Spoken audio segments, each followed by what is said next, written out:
O Livro dos Espíritos, Allan Kardec, por Cláudio Damasceno Ferreira Júnior. Livro 2, capítulo 3. Retorno dos Espíritos ao mundo espiritual. A alma após a morte. Sua individualidade, vida eterna. Pergunta 149. O que aconteceu com a alma? O que acontece com a alma logo após a morte? Ela volta a ser espírito, ou seja, retorna ao mundo dos espíritos desencarnados, que havia deixado temporariamente ao renascer na Terra. Pergunta 150. Após a morte, a alma conserva a sua individualidade? Sim, jamais a perde. O que seria da alma se não conservasse a sua individualidade? 150A. Como a alma pode ter certeza da sua individualidade se após a morte ela não possui mais o seu corpo físico?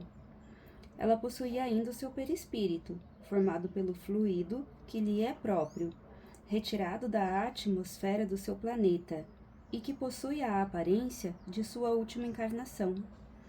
Observação: o perispírito, atualmente também conhecido como corpo astral, é tão material para o espírito quanto o corpo físico é para o homem, mesmo que seja necessário ao espírito um certo tempo para se adaptar a ele. Este é um dos motivos por que muitos têm dificuldade em acreditar que já desencarnaram. 150b. A alma leva consigo alguma coisa deste mundo? Leva apenas a lembrança de sua última encarnação e o desejo de ir para um mundo melhor. Essa lembrança será boa ou ruim, de acordo com o que tenha feito durante a vida. Quanto mais evoluída for a alma, melhor compreenderá a futilidade das coisas que deixou na Terra. 151. O que pensar da opinião daqueles que dizem que após a morte a alma retorna ao todo universal? O conjunto dos espíritos não forma um todo? Não constitui um mundo completo? Quando estamos numa assembleia, somos parte integrante dela, mas nem por isso perdemos a nossa individualidade. Que prova podemos ter da individualidade da alma após a morte? Vocês não têm essa prova nas comunicações que recebem? Se não fossem cegos, veriam. Se não fossem surdos, ouviriam.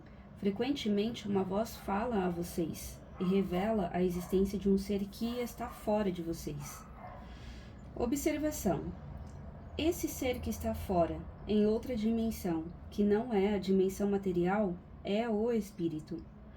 Comentário de Kardec: aqueles que pensam que a alma, com a morte, retorna ao todo universal, estão errados. Se por isso entendem que ela perde a sua individualidade como uma gota quando cai no oceano. Porém, certos, se por todo universal entendem o conjunto de seres incorpóreos, onde cada alma ou espírito é um elemento. Se as almas se confundissem com o todo, teriam apenas as qualidades do conjunto e nada as distinguiria umas das outras. Elas não teriam nem inteligência e nem qualidades próprias. Entretanto, em todas as comunicações, elas demonstram ter consciência de sua existência e uma vontade distinta. A diversidade infinita que apresentam, sob todos os aspectos, é uma consequência de suas individualidades. Se após a morte houvesse somente o que se chama de o grande todo, absorvendo todas as individualidades, esse todo seria uniforme, e assim as comunicações recebidas do mundo espiritual seriam todas idênticas. Entretanto, os que estão no mundo dos espíritos são seres diferentes uns dos outros, pois lá habitam os bons e os maus, os sábios e os ignorantes, os felizes e os infelizes. Lá estão os seres com todas as características, os alegres e os tristes, os levianos e os sérios, etc. Essa individualidade se torna ainda mais evidente quando esses seres demonstram a sua identidade através de detalhes pessoais referentes à sua última encarnação na Terra e que podem ser comprovados. A individualidade também não pode ser posta em dúvida quando eles se tornam visíveis através das aparições. A individualidade da alma nos foi ensinada, em teoria, como um artigo de fé, ou seja, que tínhamos que aceitar sem discussão. O Espiritismo torna evidente, e de certo modo, até material, essa individualidade, uma vez que podemos nos comunicar e até ver os espíritos. 153. Em que sentido devemos entender a vida eterna? A vida dos espíritos é que é eterna. A do corpo físico é transitória e passageira. Quando o corpo morre, a alma retorna à vida eterna, ao mundo espiritual. 153a.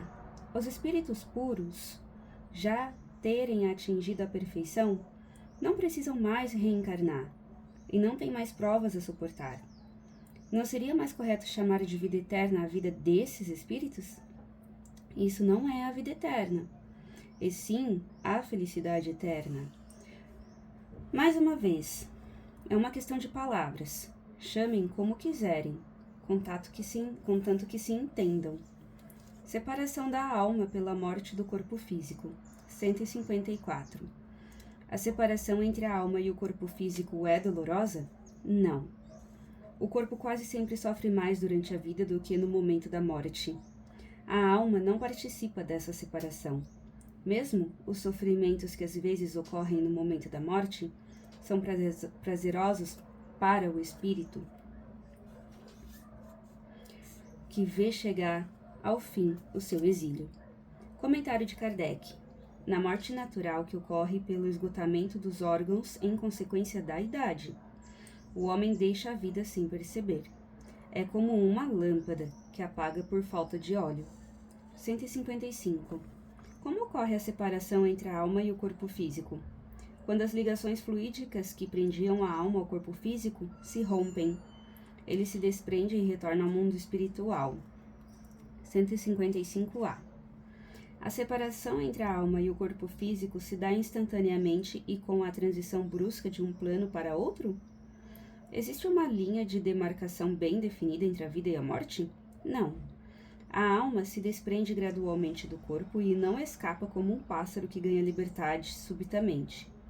Os dois estados entre a vida e a morte se tocam e se confundem, permitindo que o espírito se desprenda pouco a pouco das ligações fluídicas que o prendiam ao corpo físico. Essas ligações fluídicas se desatam, não se quebram. Comentário de Kardec. Durante a vida, o espírito está ligado ao corpo físico pelo seu envoltório semimaterial ou perispírito. A morte ocorre apenas para o corpo físico e não para o perispírito, pois este separa-se do corpo quando nele cessa a vida orgânica. A observação comprova que no instante da morte, o desligamento entre o perispírito e o corpo físico não se dá subitamente. Ele se processa gradualmente e com uma lentidão que varia de indivíduo para indivíduo. Para uns, esse ligamento é muito rápido, e podemos dizer que o momento da morte é também o da libertação. Noutros, cuja vida foi toda material e sensual, o desligamento é muito demorado, podendo durar alguns dias até meses ou semanas. O desligamento demorado não sugere que exista no corpo a menor vitalidade, nem a possibilidade de um retorno à vida, mas resulta de uma afinidade entre o corpo e o espírito. Essa afinidade está sempre na razão direta da importância que o espírito deu ao corpo físico e às coisas materiais durante a vida. De fato, é racional se conceber que quanto mais o espírito se identifica com a matéria, mais difícil será para ele separar-se dela. Por outro lado, as atividades intelectuais e morais junto com o pensamento elevado, operam um começo de desprendimento, mesmo durante o período em que o espírito ainda está encarnado. Assim, quando chega à morte, o desprendimento é quase instantâneo. Esse é o resultado de estudos feitos em vários indivíduos observando durante o momento da morte. Essas observações comprovam ainda que a afinidade existente entre a alma e o corpo, em alguns indivíduos, é tão intensa que o espírito pode sentir o horror da decomposição do próprio corpo físico. Esse caso é excepcional e ocorre somente para certos tipos de vida e certos tipos de morte. Verifica-se entre alguns suicidas. 156. A separação definitiva entre a alma e o corpo físico pode ocorrer antes da extinção completa da vida orgânica? Algumas vezes, na agonia, a alma já deixou o corpo físico, restando nele somente a vida orgânica. O homem já não tem mais consciência de si mesmo. Entretanto, ainda lhe resta um sopro de vida orgânica. O corpo é uma máquina que o coração põe em movimento. Ele se mantém enquanto o coração estiver fazendo o sangue circular nas veias e para isso, não há necessidade da alma. 157. No momento da morte, a alma chega a ter algum êxtase que lhe permita vislumbrar o mundo em que vai entrar novamente? Muitas vezes, a alma sente que as ligações fluídicas que a prendem ao corpo físico vão se desfazer. Empregue, então, todos os esforços para que isso se complete. Assim, já parcialmente separada do corpo, a alma vê o futuro desdobrar-se diante de si e desfruta, por antecipação, da condição de espírito desencarnado. 158. O exemplo da lagarta, que inicialmente rasteja na terra, depois se encerra em sua crisálida, um estado de morte aparente, para mais tarde renascer de forma brilhante como borboleta, pode nos dar uma ideia da vida terrestre. Lagarta rastejando, do túmulo, lagarta cerrada em sua crisálida, e finalmente da nossa existência, lagarta renascendo como borboleta?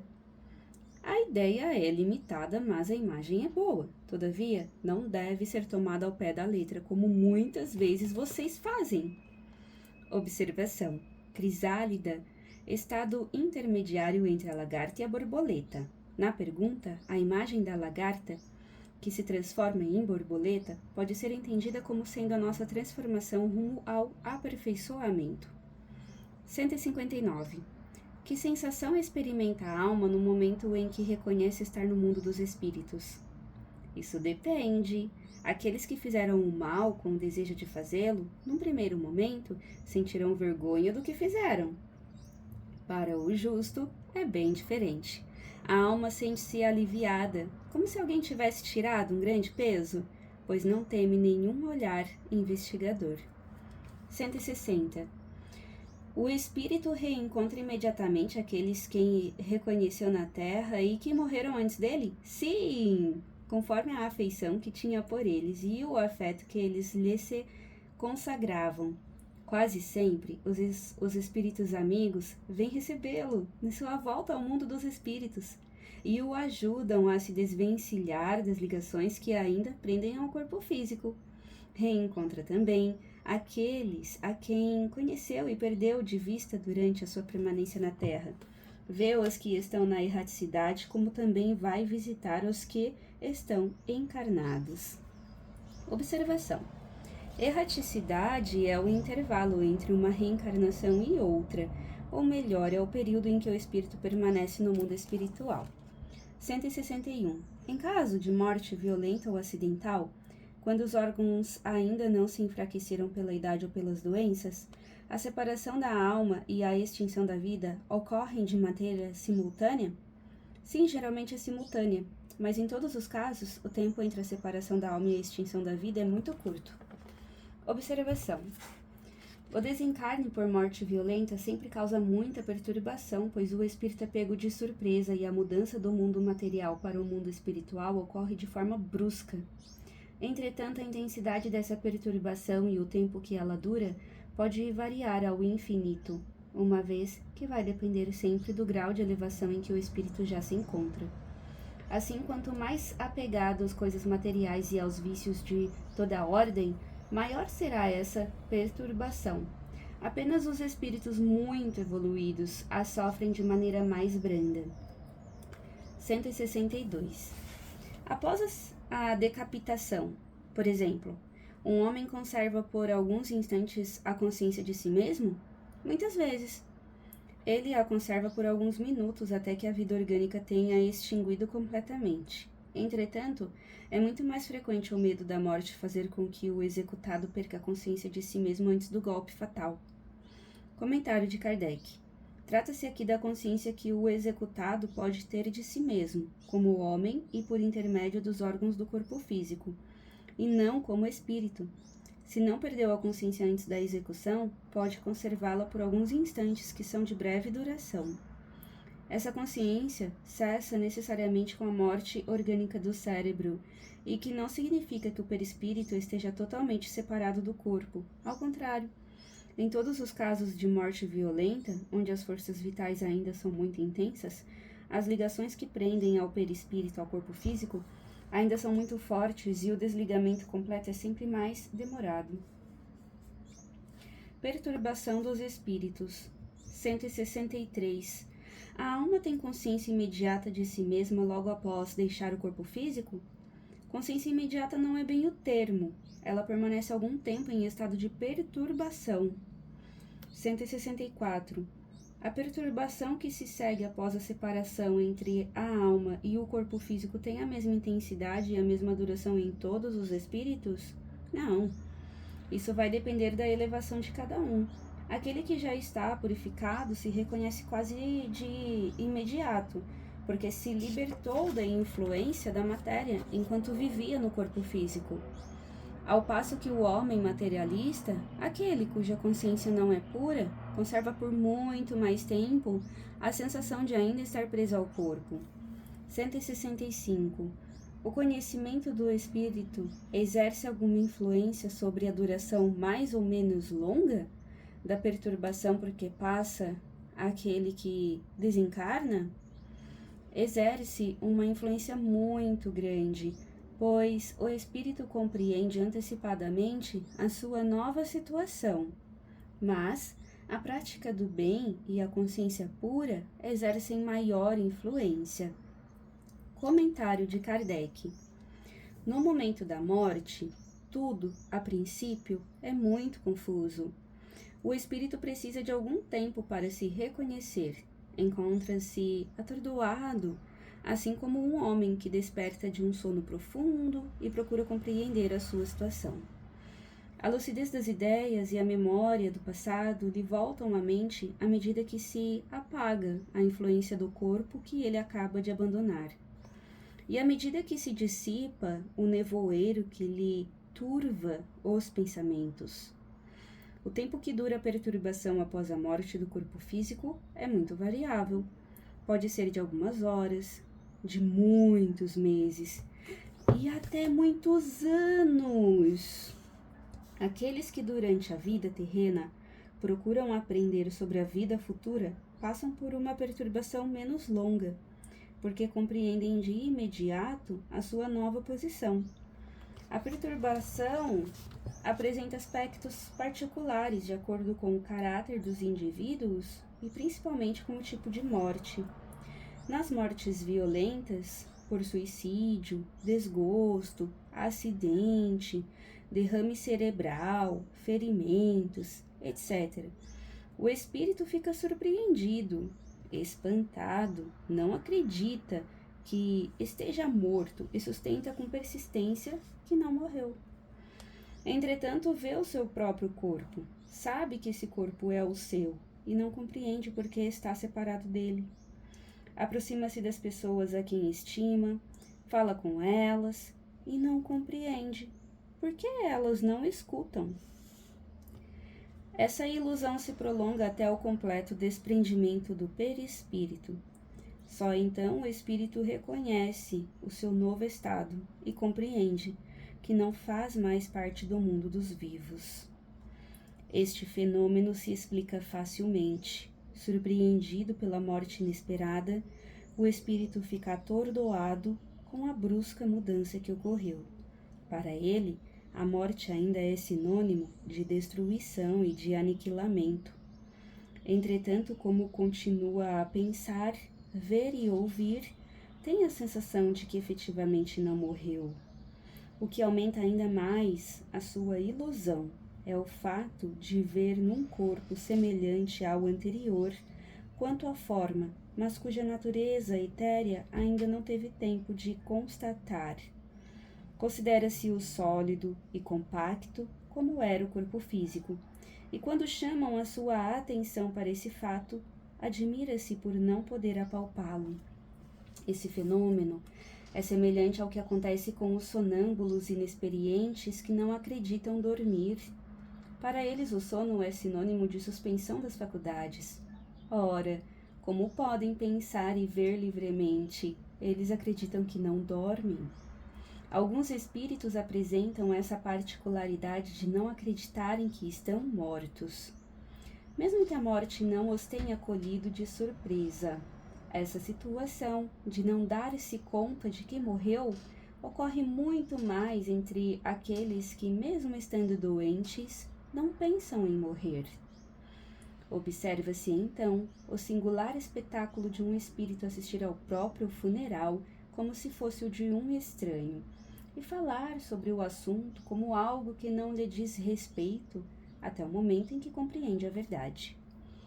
A perturbação após a morte nada tem de dolorosa para o homem do bem.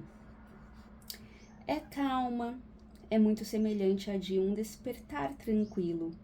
Ao contrário, a perturbação é cheia de ansiedade e de angústias para aquele que tem a consciência pesada. Essa ansiedade e essa angústia aumentam à medida que ele compreende a sua nova situação. Nos casos de morte coletiva, tem-se observado que todos os que desencarnam ao mesmo tempo nem sempre se reencontram de imediato. Com a perturbação que segue a morte, cada um vai para o seu lado, ou só se preocupa com aqueles que lhe interessam.